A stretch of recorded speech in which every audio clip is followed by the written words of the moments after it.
This channel does not promote any violent, harmful, or illegal activities. All content provided by this channel is meant for an educational purpose only. Brought to you by V-Guard, co-powered by Sensodyne O Bhimal, বলো কথা কেশরী।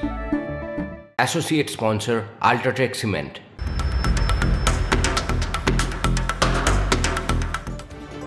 নমস্কার, টিভি9 বাংলায় আপনাদের সকলকে স্বাগত। আপনাদের সঙ্গে রয়েছি আমি রুবেলা।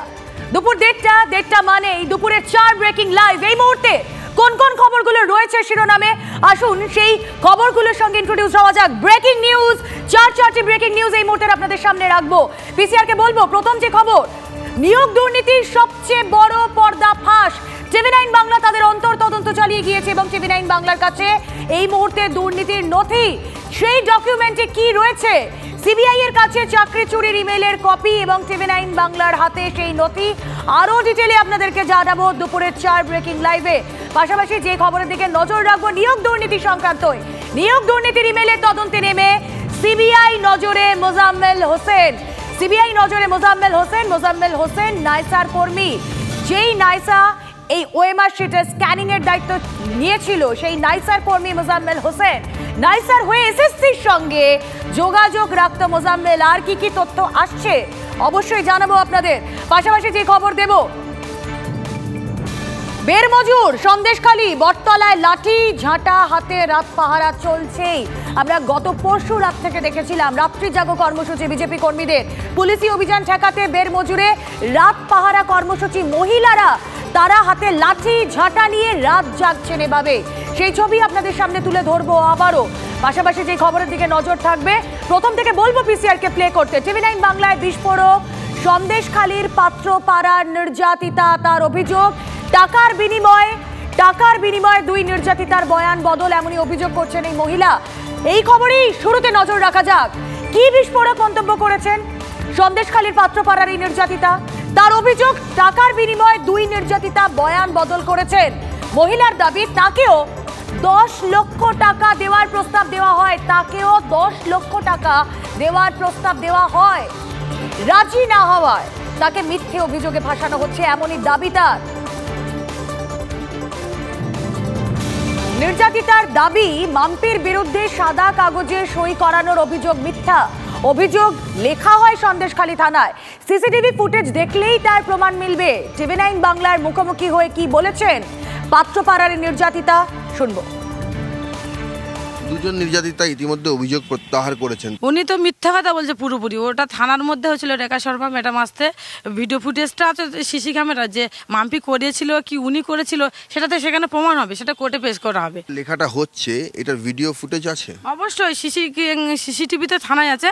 থানার মধ্যে হয়েছে কাণ্ডটা, বাইরে কিন্তু হয়নি। থানার মধ্যে হচ্ছে, সিসিটিভি ফুটেজে আছে। সেই দিনের ফুটেজ চেক করলে বার হয়ে যাবে মাম্পি দোষী কি দোষী নয়। অবশ্যই মাম্পির কোনো দোষ নেই, আর এতে ওনাদের দোষ, যারা লিখতে বলেছে তারা বলেছে বলেই তো লিখেছে। তাহলে এই 2 নির্যাতিতা বয়ান বদল করলেন কেন? 10-20 হাজার টাকা দেবে বলেছে, সেই লোভে ওরা এইসব করছে। ও আমাদের কাছে ফোন করে বলেছে যে ওরা টাকা দেবে বলছে, সে রেকর্ডটাও আছে।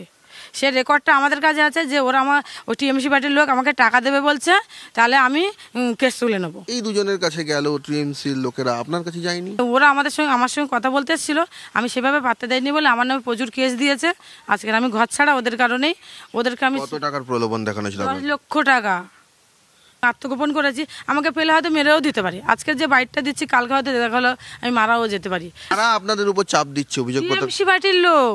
টিএমসি পার্টি তারা দিলীপ মল্লিক থেকে, পিকাই থেকে, সৈকত থেকে শুরু করে এরা সবাই। পিকাই দাস তো আপনাদের সঙ্গেই ছিলেন আন্দোলনে? সঙ্গে ছিল, টাকার লোভে ও ঘুরে গেছে। ওর বউ, ও ভাবছিল ওর বউ হয়তো এমপি হবে, সেই কারণে রেখাপাত্র হয়েছে বলে ও ভুলভাল বুঝিয়ে ভুলভাল কাজকর্ম করে ও ওদের দিকে চলে গেছে।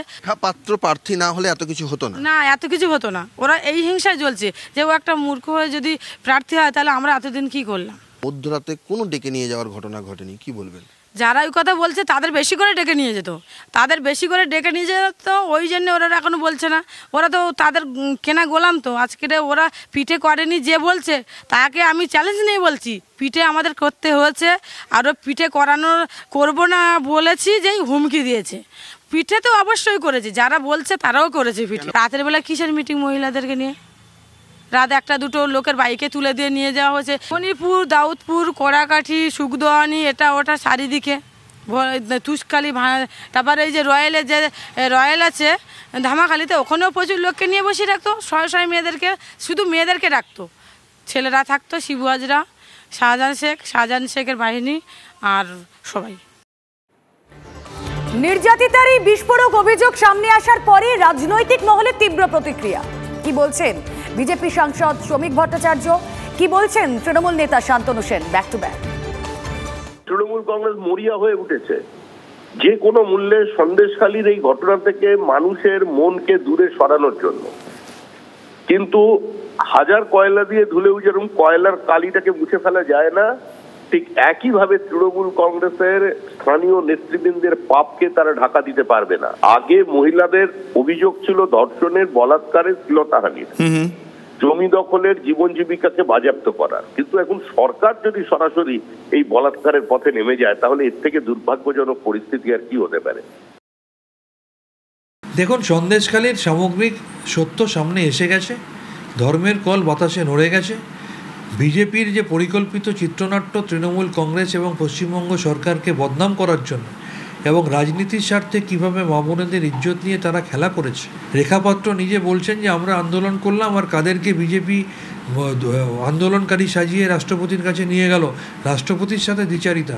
এই সমস্ত মিথ্যাচার যখন খুলে গেছে তখন একটা মিথ্যাকে ঢাকতে তারা আরেকটা মিথ্যার আশ্রয় নিচ্ছে। এই মিথ্যাও আগামী দিনে খুলে যাবে।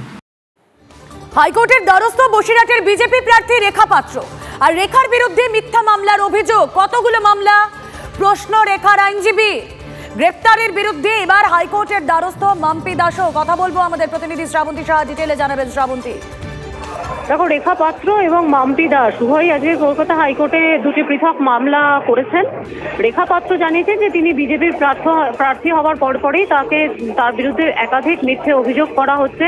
ঠিক কতগুলি কেস এই ধরনের রয়েছে থানায় সেটি জানাতে আবেদন জানানো হয়েছে। অন্যদিকে মাম্পি দাস, যাকে গতকালই গ্রেফতার করা হয়েছে, তার বক্তব্য যে প্রথমে নন বেলেবল সেকশন দেওয়া হলেও পরবর্তী সময় জামিন অযোগ্য ধারা তার বিরুদ্ধে দেওয়া হয়। এই দুটি মামলায় আগামীকাল বিচারপতি জয় সেনগুপ্ত শুনবেন।